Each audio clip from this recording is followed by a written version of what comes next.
안녕하십니까. 홍강철TV를 찾아주신 여러분들을 열렬히 환영합니다. 여러분들이 기대에 어긋나지 않게 진실한 북한 이야기들을 들려드리겠습니다. 오늘은 4월 4일 청명입니다. 청명은 하늘이 파랗게 맑다는 뜻이죠. 그리고 청명은 손 없는 날이라고도 합니다. 그래서 북한에서는 오늘이 청명이 조상묘를 옮기는 날로 유명하죠. 좋은 묘자리를 정해놓고 조상묘를 옮길 준비를 합니다. 묘를 옮기는 걸 북에서는 밀례라고 하거든요. 조상묘를 옮길 때는 이 남한에서는 어떻게 하는지 모르겠는데 북에서는 조상님과 부모님께 하는 마지막 효도라고 합니다. 그러니까 부모님과 조상님들이 돌아가신 이후에 10년이 지난 다음에 이 조상님과 부모님의 유골이 햇빛을 쬐게 하는 것이 그게 바로 마지막 효도라고 하는 거죠. 아이고, 으차! 아이고, 머리다 맸는데 이게 다 풀어졌네요. 그 이유는 이렇습니다. 불치병에 걸려서 사망시간을 예고받으신 분들을 내놓고는 그 대부분의 부모님들은 언제 사망하시겠는지 그건 모르는 거죠. 사망이라는 것은 계획적으로 되어 있는 게 아니거든요. 그래서 갑자기 부모님들이 세상을 뜨시게 되면 그러면 상주들은 정신없이 돌아가는 거죠. 그러니까 이렇게 장지 준비 같은 데 적극적으로 참가할 수는 없는 겁니다. 북에서는 그 집에서 사망하신 분이 계시게 되면 대체로 세대주가 일하는 그 직장에서 장례를 책임집니다. 그리고 그 상주들 중에서도 이렇게 장지를 고를 임무를 받은 그런 사람이 세대주가 근무하는 그 직장에서 보낸 산소를 만들 그 친구들하고 함께 그 몇 자리 팔아가죠. 남한에서는 장지라고 말하는데 북에서는 장지라고 말 안 합니다. 뭐라고 말 안 하면 산을 쓴다고 말합니다. 산을 쓸어 가야지 이런단 말입니다. 그러니까 산 쓸어 갈 사람들 그 몇 명 보내달라 이렇게 말하는 거죠.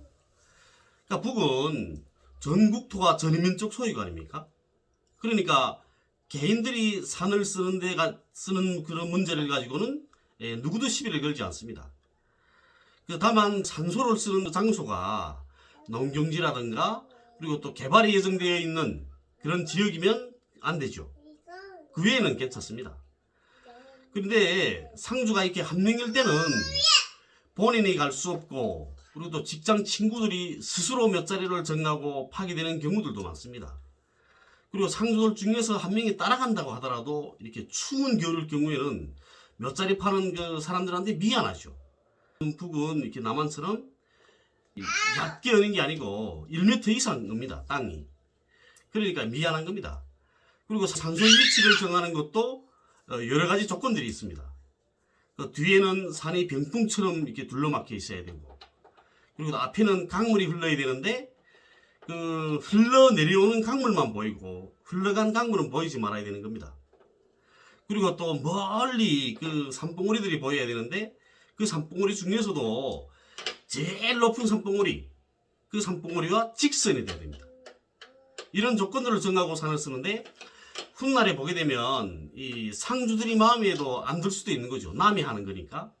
그래서 산소를 옮기는 경우도 있고 또 집안에 안 좋은 일들이 생길 때도 산소를 옮기는 경우들이 있습니다. 이렇게 부모님들이 돌아가신 후에 10년쯤 되면 형제들이 모여서 묘를 어디로 옮길 것인가를 토론합니다. 그런 걸 보고 가족회의라고 부르기도 하죠. 가족회의라고 부릅니다. 맏형이 동생들한테 지시를 하는 거죠. 그러니까 어느 날 몇 시에 가족회의를 할 거니까 큰 집에 다 모여라 이렇게. 그러면 가족회의에 대해서는 북한 영화들이 나오는 거 있습니다. 대동강에서 만난 사람들, 그 영화를 비롯해서 가족회의하는 그런 영화들이 좀 있습니다. 이렇게 산소를 옮기는 그것도 손 없는 날을 받아서 하거든요. 그런데 청명에는 손이 없다고 해서 특별히 이날에는 더 좋은 그 산자리를 잡아서 산소를 옮기는 그런 사람들이 많습니다. 그러니까 부모님께 하는 마지막 효도라고 생각하고 하는 거죠. 그리고 청명에는 부직갱이를 꽂아도 싹이 난다는 그런 속담이 있을 정도로 이날에 심은 곡식은 잘 된다고 합니다. 그래서 사회뿐 아니고 그 인민군에서도 감자나 옥수수 파종을 청명에 최대한 많이 하거든요. 파종을. 그리고 또 이런 속담도 있습니다. 청명에 주거나 한식에 주거나. 청명과 한식은 하루 차이거든요. 오늘이 청명이니까 내일이 한식인 겁니다. 또 때로는 또 같은 날일 때 있습니다. 왜냐면 한식은 동주로부터 시작해서 105일이 되는 그날이 한식이거든요.